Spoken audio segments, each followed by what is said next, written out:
All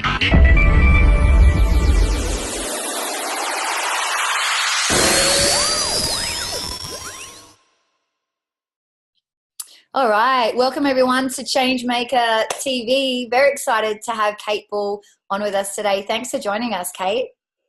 Oh, thanks for having me. My pleasure. So just a little bit about Kate. Actually, Kate and I met through a program that we were doing together. So we got to really get to know each other a lot through the 3 months that we were doing, and was really, interesting to kind of go in deep with people that you weren't, didn't even know before we started, right? We didn't know each other. And just how powerful that was to be able to do what we did at the same time and, be there as a support for each other. So that was really awesome. And I've really enjoyed continuing to see what you're creating and the space that you're creating for women and, just what you're doing out there in the world. So I'm excited for everyone else in my, circle of my network to hear about that as well. Oh, thanks, hon. No worries. So just to give you a little bit of background into Kate, she's 28 years young, now living in Bali. Check out her cool little bed behind her. Originally from New Zealand. We won't hold that against you, babe. And she started a coaching business 3 years ago after overcoming some of her own battles with anxiety, depression, just the feeling of being lost. And now she's entered into this path and journey of embodying her soul and helping other women to really do the same. So she's an intuitive guide and running a program called Soul Creation, which is there to really support women in transitioning into their soul and their career or their calling and experiencing just bringing their unique gifts to life. So, wow, that's powerful stuff. Let's hear a little bit about, I guess where it all began for you in terms of those own internal battles that you had going on.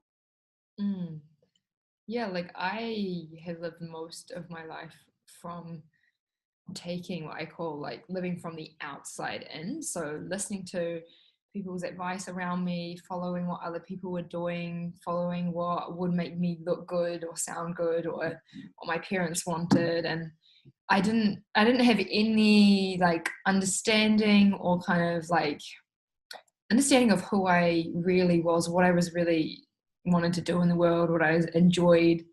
And so I was literally just following what I thought I should do, like for up until I was like, 21. And that was when I found myself, like I was actually studying law, which was it's so funny thinking back now. Like it just cracks me up because I cannot imagine myself as a lawyer, like at all. Like, when I tell Andy that, which is my partner, those of you listening, he just cracks up because I would be the worst lawyer ever. But yeah, I was literally like, that's what my brother did. I had, parents who were accountant, and it was very much I was following like the structured sort of normal path, and it was just so far away from what I now know that my soul was really calling me to, and who I like my authentic self, I guess you could say. And that's what had me experience like anxiety, depression, like just feeling so disconnected from who I am and feeling so scared and feeling like I was putting so much pressure on myself to be this certain, like it was like I had an image of who I thought I should be and the way that I looked, or like the career I thought I should have. And then I was like, no matter what I did, I just could not reach that. It was always just outside of myself, and was always getting like further and further away. And that was when I ended up, it was like I had to do something different because I was in so much physical pain. I just can remember like not being able to sleep at night, taking sleeping pills. And I was like, I can remember praying like the first time in my life. Like I was never really brought up in a Christian household or anything, or had any kind of like spiritual faith. But I can remember like praying, like, please help me. Like, this is so painful. I don't know what to do. I don't know why I'm experiencing this. And that was actually when I ended up going to a psychologist, and just like a number of things started happening where it's like some little like passion sparks were like sparking in me. Like when I went to the psychologist, I can remember this so clearly. I was sitting across from her, and I can remember thinking to myself, I would actually love to do what you're doing. Like, and there was like the little ego part of me was like, I feel like I could also do like a better job than like what she was doing at the time. And she gave me these meditations to do, and I'd never been exposed to any kind of personal development or anything to like improve my experience of life. And so I just got so intrigued and interested in all of that kind of thing. And I was like studying myself. I was like, oh, cool. So when I breathe more in the morning, or when I like write the 10 things I love about myself that day, like it feels better. And so I just went on this journey of like curiosity of like, cool, what would it happen if I read that book? And I just started following like little breadcrumbs. And that's what had me want to start doing coaching, because it was like, I want other people to know that there's so much more to who they are and to life than what they're aware of if they're feeling really stuck. So yeah, that was like how it started. And then one thing led to another, and it's morphed and changed over the last 3 years to coaching in so many different areas. But now I'm really passionate about soul work and helping women to embody their soul, and particularly in their career as well, because I ended up, quitting my corporate job that I was in, and then moving to Bali and like taking that massive leap of faith to do what I love, like as a full-time career, which is what I love helping women to do, and to go on that soul journey at the same time, to trust that what they love is totally doable in a full-time career. Yeah that's great. I hear it as well. A lot of times, so common, what I should do, or what is right, or all this kind of language, and I too am extremely passionate about helping people have a voice, right, which is kind of along the same lines of, it sounds like, correct me if I'm wrong, but where you're coming from as well, that it's okay to really own who you are and want and be true to that. So can you speak a little bit towards, what is that soul, what does that look like in terms of how you work with women around with communication with the soul? Yeah, totally. Because like, I really believe that, when you talk about your voice, like everybody has intuition, everybody has, those things that actually excite them in life, because your soul communicates through like excitement, through like a feeling, like a felt sense in the body of like, this is what I'm actually really excited about. And it might be because like when you first start going on that journey, you might not know the career excitement, because that's kind of like something that can feel quite big, but you might know like, I want to go to the beach today, or you might know like, I want to go out to dinner with my girlfriends, or buy myself that special ring that I've been looking at, or it doesn't have to be something big, but starting to like follow those little like soul, I call them like little soul niggles, that are communicating to you through your feeling in your body. So the first part of what I found really helpful for me and other clients is like helping women to actually get into their body, because there's a soul voice and your intuition, and then what's on top of that is like a whole lot of other voices, which are not always our own. So there's like the voice of your parents, the voice of your partner, the voice of your colleagues, the voice of maybe the people that you see posting stuff on Facebook, or and it takes a real discipline and practice to, and this is what I've been really dealing with as well, especially when women are empathic or can feel other people's energy or whatnot, but everyone has their own authentic voice, and then just noise that comes into our everyday experience. And so I help women to like navigate that as well, because sometimes it's really hard to see if we haven't been on this journey at all, not even realizing that we're living from fear because of what we can hear from other people's voices, from like that if I don't do this, then my parents are not going to love me, or whatever. And it's like the experience of life feels so different when we're going in that direction to when we are really trusting and listening to those little niggles of excitement. And it just takes practice and dedication. And when you start to feel the difference and notice the shift, yeah, it becomes easier and easier. And I'm still learning that myself, like all the time. But yeah, that's really how I get started with people. Yeah, cool. So what is it like, is the intuition, is it kind of the same thing? Would you call it the same, or is it different? I think intuition is, I think it's similar. How to explain that? Yeah, I think intuition really does come through your soul. I think intuition is guiding you.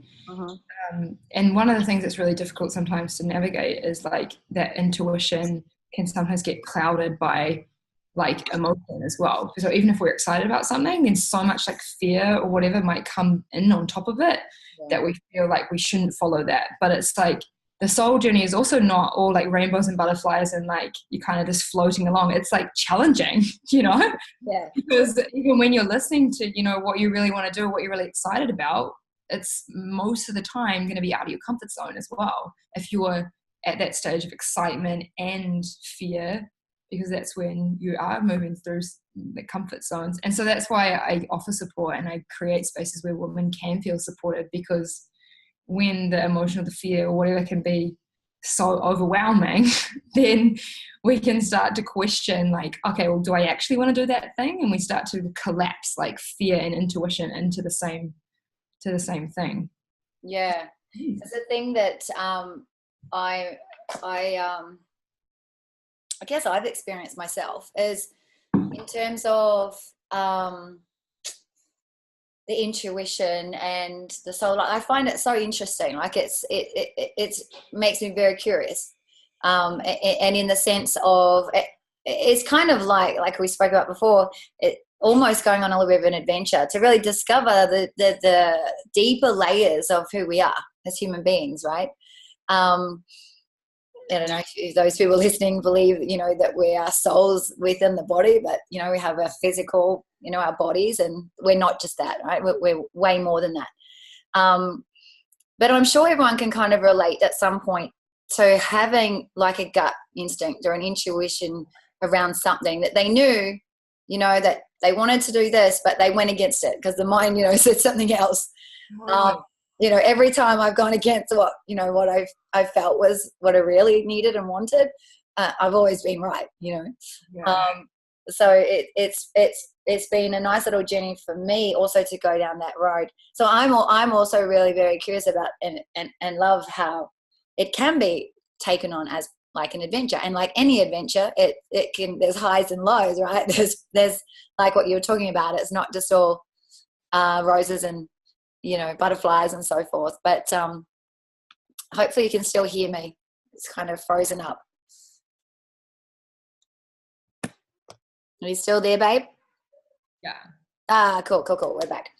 So yeah, so that's what I was saying in terms of like what you said, you know, it's not all just roses and butterflies and easy like an adventure is, you know, and to kind of get excited about that, excited about that exploration and the possibilities of what that can unlock and untap. And I think that's what I see coming through you, like so much passion and excitement to support women along that journey and to discover more of who they really are, as you've discovered for yourself, right? Totally. Life just becomes so much more fun. Yeah. It really does. And like you said, it's not all rainbows and butterflies, because you're going to meet all of the things that are in the way for you to really listen to that voice. And it's like, it's messy sometimes, you know, like you you know, and you're aware, like we were to go through our own program together. It's like it's not always easy. And I think that's when support is so important as well, because sometimes we're so in our human, like, or ego, whatever you want to call it, like stuff. It's so difficult. It can be so difficult to see past that, and we can collapse that as who we are, where it's just like the parts of us that need some more love.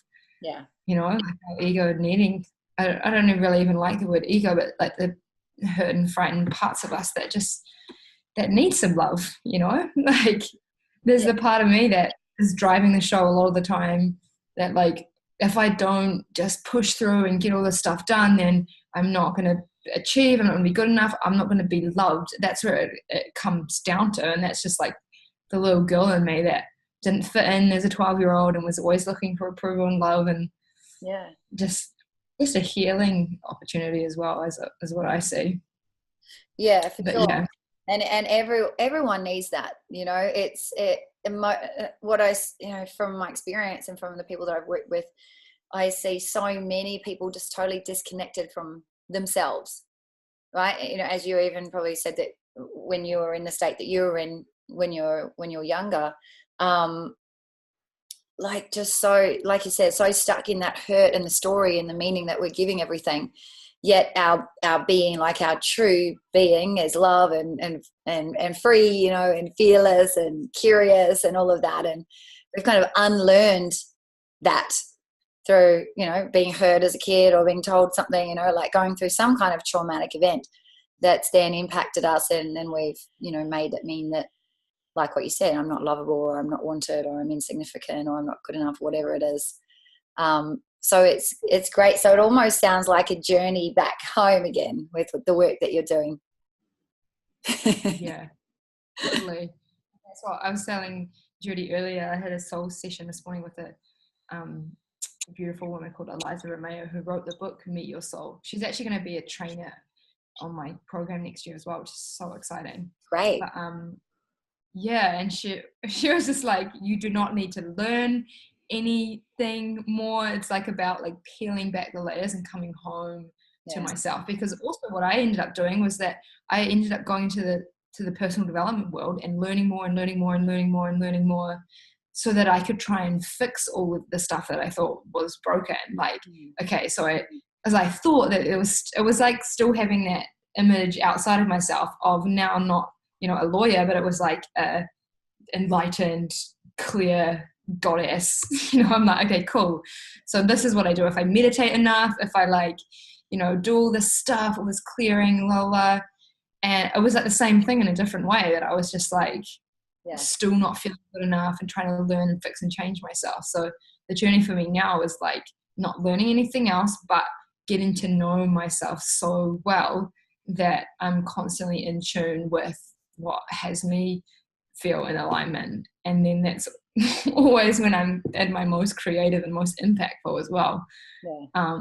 That's also been just another like trip up along the way, and that I'm so passionate about in the world of personal development, because I think it can also become a trap, that you can disconnect from yourself through the disguise of doing lots of things to try and connect to yourself. Do you know what I mean? Oh, totally. I was on a call this morning with a group, personal trainers. A friend of mine runs a business where she mentors and coaches personal trainers to build their business. So I was speaking about this, that be careful not to go down the trap of, when you feel not good enough, or you feel not smart enough, or whatever enough it is, any of the enoughs, that you are cautious not to just keep adding on and going to the next thing and the next thing, to get that kind of high of being in that and like feeling really good and feeling inspired and motivated for that weekend or whatever it might be, and then going away and going back down because you've not applied everything 100% to the T, or whatever it may be, or it's like you said, it's still just a bit of a cover up and a fix up, and not truly what's needed to really get reconnected to self. Right? Totally. Totally. Because like being a human being is always going to be like a little bit gnarly, like we're always going to have like the ups and downs, and I just there's always what I remind myself of is like the base of like, before anything, is like compassion for myself, like totally. where I'm at. And especially you might experience as well as a coach as well, when I'm like, last week I had a massive meltdown and I was in arguments with Andy and I felt like disconnected, and I'm like, what the fuck, I thought I fixed all this shit. And then remind myself, I'm like, oh, that's right, I'm at a new phase, like it's okay.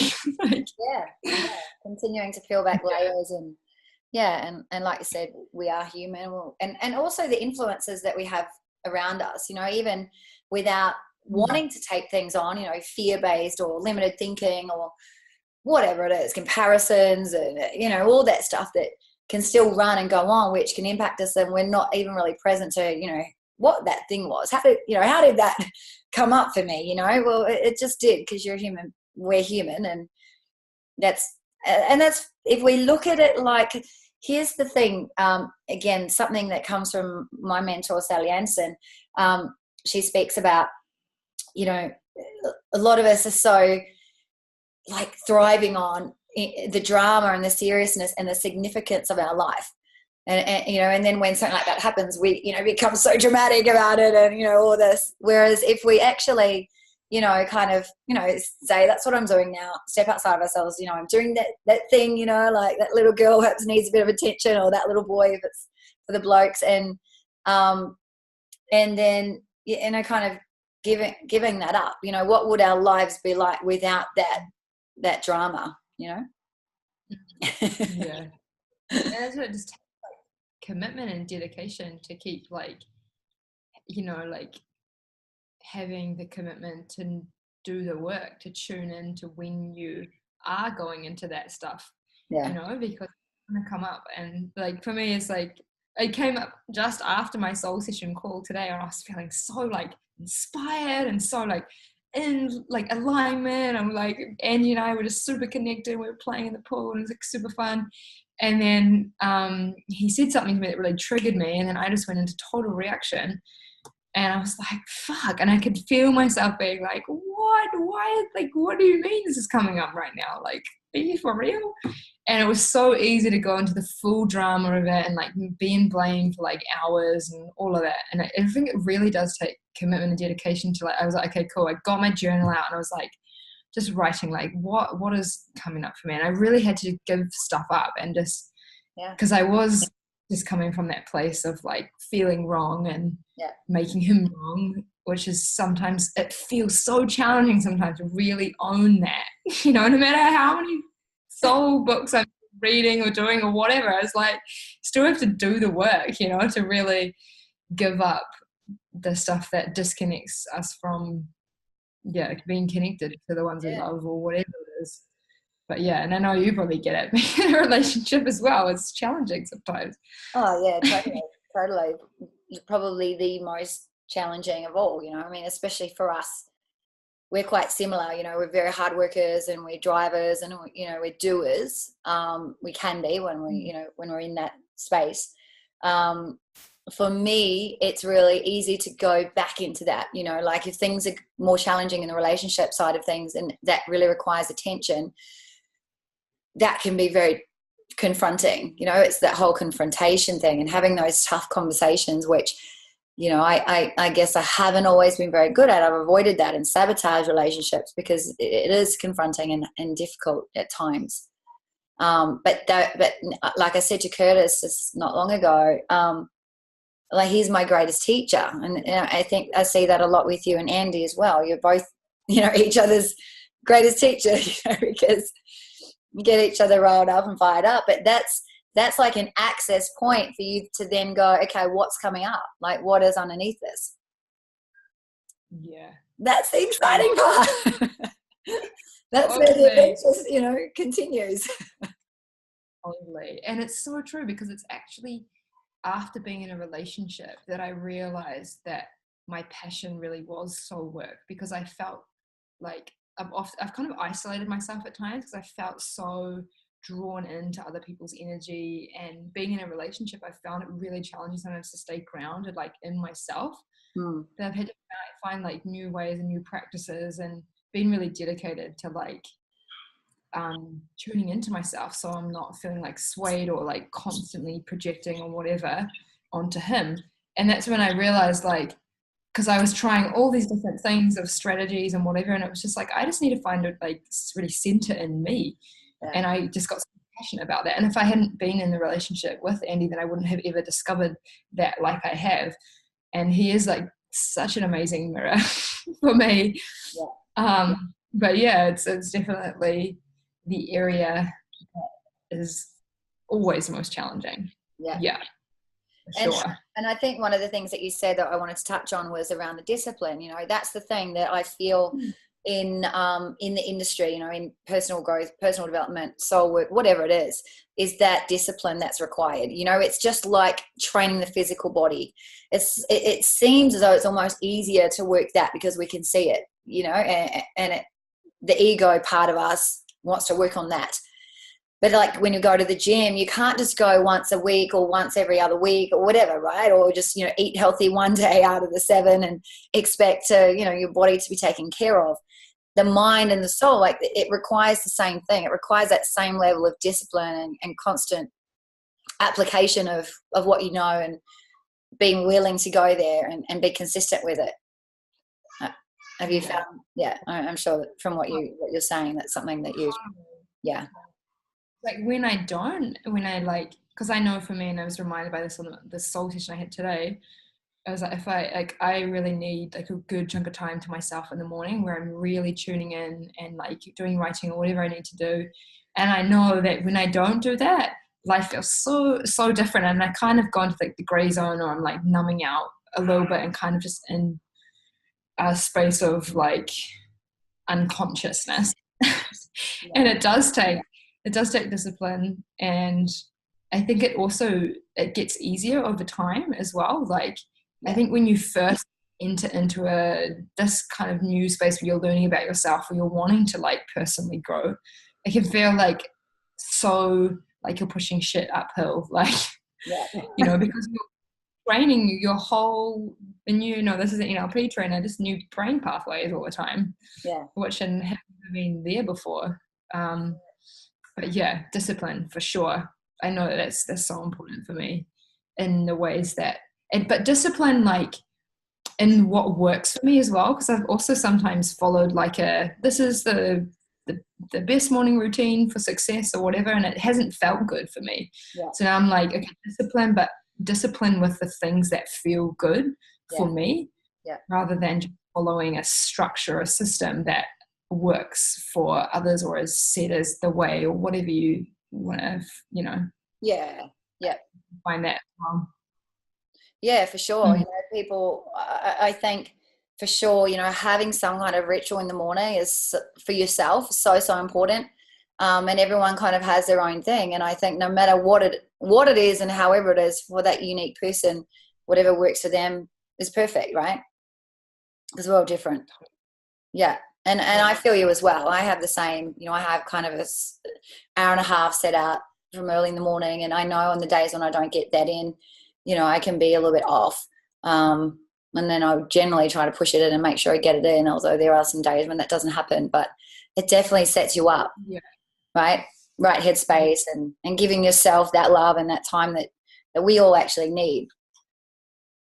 Yeah, totally. And then the other thing I wanted to, I guess, acknowledge you for as well is that withholding the boundaries. I know just from knowing you and seeing what you're up to and seeing your evolution and stuff, that there have been boundaries that you've had to then kind of withhold and say, with owning your voice and owning who you are and what's true to you, and speak in your truth, that's meant, like saying no to certain things, and being strong and being able to say no when that's necessary, or take a different road or whatever. And I just really wanted to acknowledge you for that, because it takes obviously a lot of discipline and courage to do that. And that's what else I think is very inspiring about what you're doing, because that will inspire lots of other women out there to do the same thing.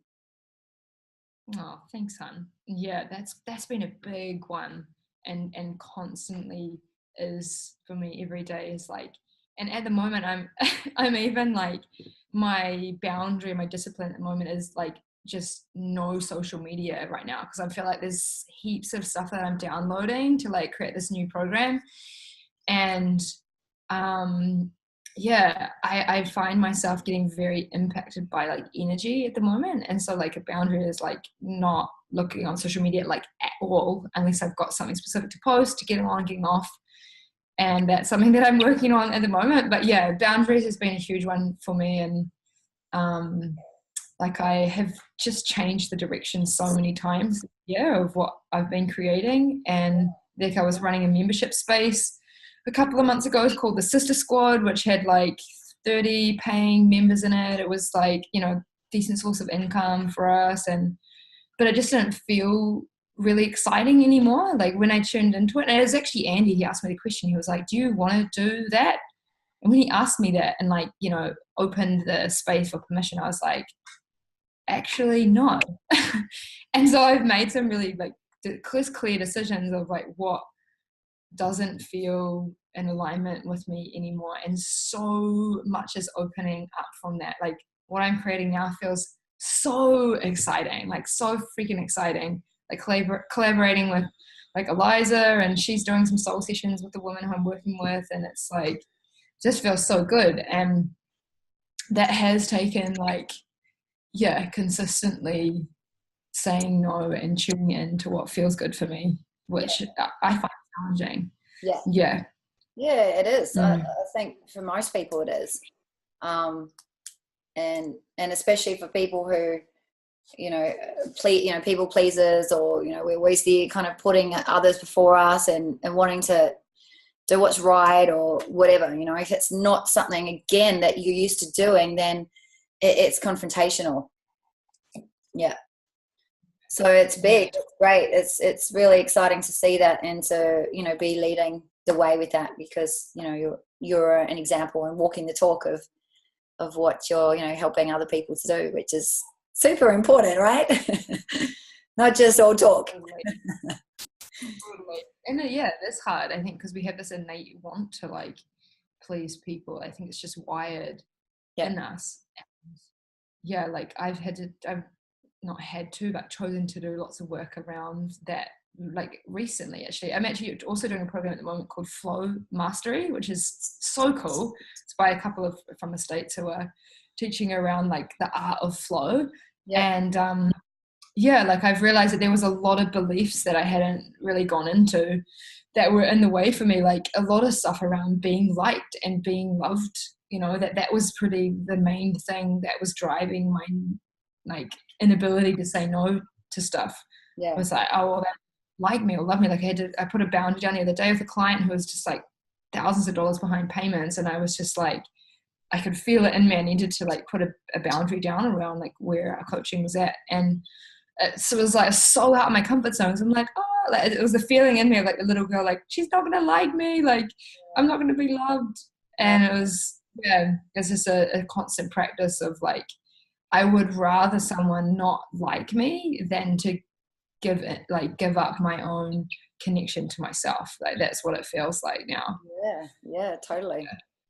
And it's funny, isn't it? Because at the end of the day, she was the one who was not in integrity with, you know, the work that you're paying you for the work. So there's no reason why she's had she's had a huge breakthrough now, and she's like massively stepping up, and she's, you know, in the past has always had people come to save her, and it was like, like a huge breakthrough. So when you do put that boundary down of saying no, it's always for the best of everyone, even if they get fucked off initially or don't speak to you for the rest of your life or whatever. It's for their best learning, because that's just how it all works. Like in the bigger sense of the universe, is everyone's learning what they need to learn.